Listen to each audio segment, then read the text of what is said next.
जीवन हमें एक मौका देता है, इसलिए जब भी सही कॉलेज चुनने का समय आए तो सिर्फ मंगलायतन यूनिवर्सिटी आपके बेहतरीन भविष्य और सर्वांगीण विकास के।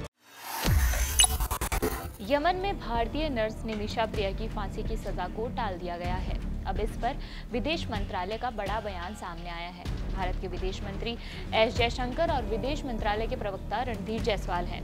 रणधीर जायसवाल ने ही बड़ा बयान दिया है। उन्होंने पहले तो मदद करने की बात कही, लेकिन उसके बाद उन्होंने कुछ ऐसा कह दिया कि लोग भी सोचने पर लग गए कि उन्होंने किसका नाम लिया है, कि वो किससे मदद मांग रहे हैं।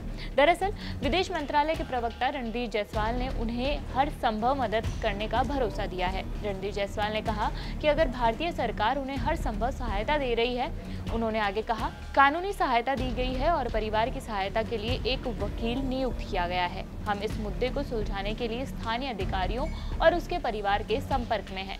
उन्होंने आगे कहा कि इसमें पिछले कुछ दिनों में उसके परिवार को दूसरे पक्ष के साथ पारस्परिक रूप से स्वीकार्य समाधान तक पहुंचने के लिए और समय देने के ठोस प्रयास शामिल हैं। हम मामले पर बारीकी से नजर रखते रहेंगे और मामले में हर संभव सहायता प्रदान करेंगे। हम इस संबंध में कुछ मित्र सरकारों के संपर्क में भी हैं।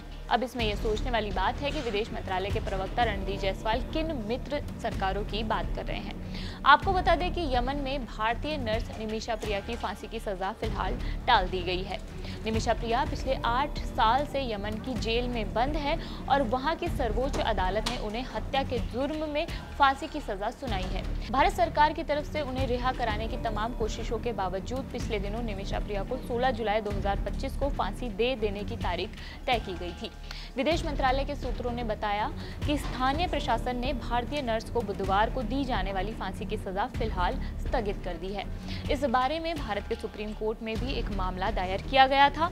केंद्र सरकार ने कोर्ट में बताया था कि चूंकि यह दूसरे देश में दायर मामला है, इसलिए सरकार बहुत कुछ नहीं कर सकती है, लेकिन अब रणधीर जायसवाल ने कहा है कि वो हर संभव मदद कर रहे हैं। विदेश मंत्रालय के सूत्रों का कहना है कि निमिषा प्रिया मामले में भारतीय दूतावास लगातार स्थानीय अधिकारियों के संपर्क में है। खास तौर पर निमिषा प्रिया के परिजनों को हर तरह से सुझाव दिया जा रहा था और उन्हें यमन के कानूनी पहलुओं के बारे में भी जानकारी दी जा रही थी। निमिषा के परिजनों को पीड़ित परिवार के लोगों से संपर्क कराने में भी दूतावास ने अपनी भूमिका निभाई है, ताकि इनके बीच सीधी बात हो सके। क्या है निमिषा प्रिया का मामला, वो भी आपको बता देते हैं। केरल की रहने वाली निमिषा पढ़ाई के बाद यमन में नौकरी करने चली गई थी। वहां उन्होंने यमनी नागरिक तलत अबोद मेहंदी के साथ क्लिनिक शुरू किया था। मेहंदी उनका आर्थिक व शारीरिक शोषण करता था। प्रिया का पासपोर्ट व अन्य दस्तावेज पर भी उसने कब्जा कर रखा था। बाद में प्रिया ने अपने पति और बच्चों को भारत भेज दिया था।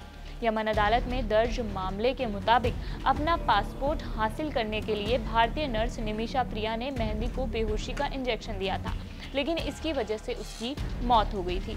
इसी की सजा निमिषा काट रही है। आपको ये खबर कैसी लगी हमें कमेंट बॉक्स में बताइए। फिलहाल इस खबर में इतना ही। मेरा नाम मनीषा है और देखते रहिए जागरण। शुक्रिया।